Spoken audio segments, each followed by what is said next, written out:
The signs never look dramatic at first. A shelf that's thinner than usual, a brand that's missing, a quiet substitution in a product that's always been there. That's how it starts, not with alarms but with absences. When a crisis hits, whether it's a supply shock, a weather event, or just too many disruptions all at once, people don't rush for novelty. They reach for familiarity, for comfort, calories, and control, and that's exactly when the most ordinary foods become impossible to find. The worst part? It's never the flashy items that disappear first. It's the quietly essential ones, the foods that serve a purpose, stretch a meal, or just make things feel manageable for one more day. And by the time the panic reaches headlines, those shelves are already bare. This isn't about fear, it's about foresight. Stockpiling doesn't mean hoarding. It means thinking clearly while there's still time to think at all. These are the 6 foods people overlook when things feel stable, and the same 6 they scramble for when the system starts to shake. Number 1.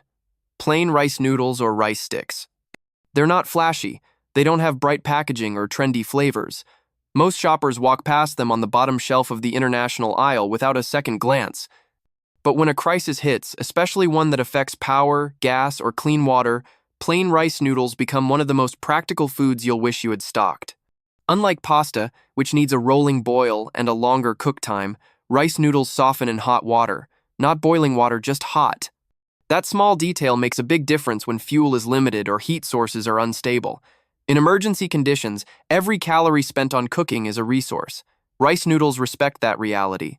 Their value isn't just in energy savings. It's versatile.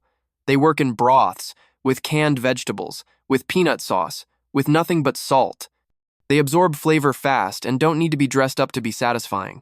And they store easily, often vacuum-packed or boxed, with shelf lives that stretch well beyond 2 years if kept dry. But here's the hidden truth. They vanish quickly. In every crisis, from hurricane lockdowns to pandemic pantry, runs these shelves clear out faster than you'd expect. Not because they're trendy, but because the people who've lived through hard stretches know their worth. Immigrant families, elder caretakers, off-grid campers. Anyone who's had to stretch heat, water, and time, they already buy these first. What most shoppers don't realize is that the thinner the noodle, the less fuel it takes. Vermicelli rice sticks or flat faux noodles can hydrate fully in minutes. No stove required, just water that's been boiled and left to cool. In times of scarcity, food that adapts matters more than food that impresses. Stocking rice noodles isn't a panic, it's planning. And in a moment where every ounce of fuel, water, and time counts, this quiet staple becomes a lifeline in disguise. You won't miss them until they're not there. Number 2. Canned evaporated milk, not sweetened. It's one of those items that feels outdated, something you remember in your grandmother's cupboard, a backup for baking, a recipe footnote. But when the power goes out and refrigeration becomes uncertain, canned evaporated milk stops being nostalgic and starts being essential. Evaporated milk is simply fresh milk with about 60% of the water removed. What's left is thick, shelf-stable, and surprisingly versatile. It's not the same as sweetened condensed milk. There's no sugar, no added flavors. Just milk, heat-treated and sealed in a can that lasts for years without refrigeration. And in a crisis, that kind of quiet durability matters more than people realize. Most homes stock fresh milk. Some keep powdered milk for emergencies, but evaporated milk fills a middle ground that few think about, a way to have real dairy, ready to use, with no mixing, no guessing, no dissolving. You open it, dilute it if needed, and use it like the real thing. In early crises, storms, shortages, grid failures, evaporated milk is one of the first dairy products to disappear. It offers fat, flavor, and nutritional comfort. And unlike powdered milk, it doesn't require measuring or extra clean water to prepare. When stress is high and resources are limited, simplicity becomes a survival trait. But here's what most people don't know. Not all canned milk is the same. Store brands often contain stabilizers or preservatives that can affect taste and shelf life. Others may be stored near heat or humidity in the store, reducing viability before they even reach your pantry. The key is to buy from high turnover spots. Check the expiration date, most last 1-2 years unopened, and store them in a cool, dark place. One of the biggest benefits? Emotional comfort. Milk adds richness to oats, coffee, sauces, soups, even canned vegetables. It makes dry food feel more like a meal. For kids, it means continuity. For elders, it means nutrition they recognize. In times of disruption, evaporated milk offers not just calories but familiarity. Another hidden value: It's portable. In evacuation scenarios where you can't bring the fridge, but you can grab a go bag, a few cans of milk mean you don't lose access to one of the most foundational foods in any diet. Add a can opener, and you're set. The mistake people make is waiting too long. When they finally go looking for it after the storm alert, after the shelves start thinning, they find bare spots and price hikes. It's not that there's a run, it's that the quiet buyers got there first. Stocking evaporated milk is a small act of foresight. But in the middle of a crisis, it becomes the one ingredient you can't replicate and the one you'll wish was already there. Number 3. Peanut butter or nut butter. Natural, no palm oil. When grocery shelves start to thin and meals get simpler, there's one food people always circle back to: peanut butter. It's compact, calorie-dense, shelf-stable, and emotionally grounding. But not all jars are built equally, and by the time a crisis hits, the versions you actually want are already gone. Peanut butter or any real nut butter offers a rare balance of protein, fat, and comfort. 2 tablespoons can carry a meal. It doesn't need heat, water, refrigeration, or prep. You can spread it, stir it, or eat it straight from the spoon. In a crisis, that kind of flexibility matters. But here's what most people don't consider. Clean label nut butters go first. The ones without palm oil, sugar, or hydrogenated fillers, the versions that actually contain just peanuts and salt, don't stick around. They separate on the shelf, which turns off casual buyers. But for those building a resilient pantry, those natural jars are gold. The reason? They're shelf-stable for over a year if unopened. They offer real fat, not just flavor. And they don't rely on imported filler oils that may disappear during global shipping disruptions. When systems strain, pantry staples made from whole ingredients tend to hold their value nutritionally and practically. Peanut butter doesn't just fill you up, it sustains you, it balances sugar spikes, it gives you energy without requiring a full meal around it. And for households with children, it becomes a kind of emotional constant, a familiar taste when everything else feels strange. There's also the allergy factor. Many families shift to almond, sunflower, or cashew butters. These can be just as valuable in a crisis, but they're produced in smaller batches, and they vanish from shelves even faster. Especially the ones without added oils or sweeteners. Late June is when prices hold steady and inventory is full.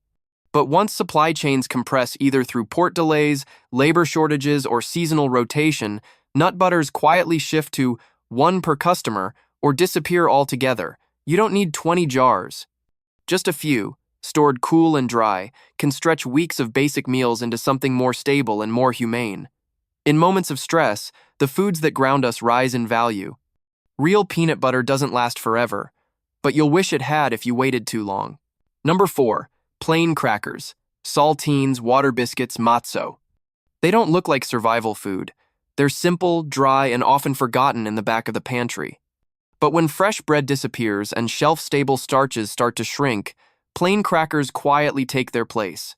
And by the time people notice that gap, they're usually gone. Saltines, matzo, water crackers, they may seem basic, but that's their strength. In a crisis, when meals get reduced to canned goods, dry beans, or whatever's left in the cupboard, crackers become the thing that turns food into a meal. They scoop, soak, stretch, or simply give texture to otherwise soft, bland ingredients. Their power isn't in nutrition, it's in function. They don't need to be heated. They don't require water. They're shelf-stable for over a year when kept dry, and they stack easily without refrigeration or special packaging. For people managing without a toaster, oven, or steady electricity, they quietly solve a dozen small food problems. But here's what most shoppers forget. Crackers vanish fast in a shortage.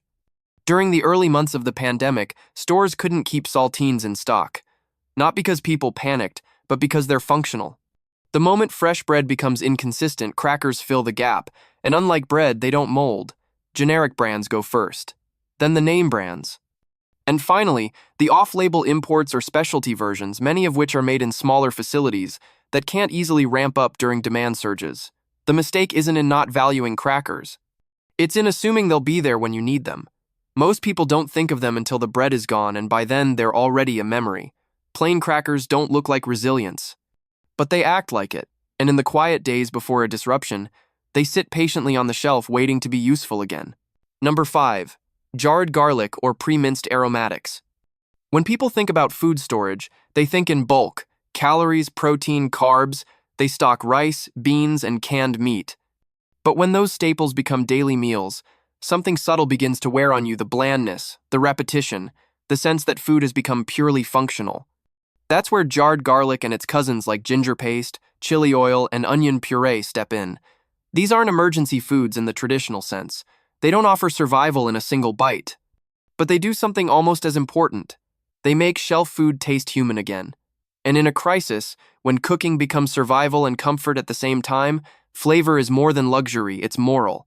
Jarred garlic has a surprisingly long shelf life.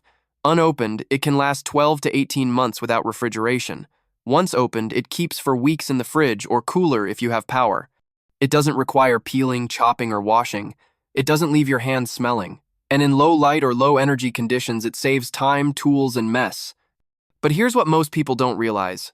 When shortages hit, these jars go missing fast. In every recent supply chain disruption from COVID to regional blackouts, stores ran out of aromatics even before they ran out of canned soup. That's because people instinctively reach for what makes food taste like home. And when you're working with limited ingredients, a teaspoon of garlic can do more for morale than a pound of meat. The mistake many make is assuming these jars are always there. They're not a high priority for restocking.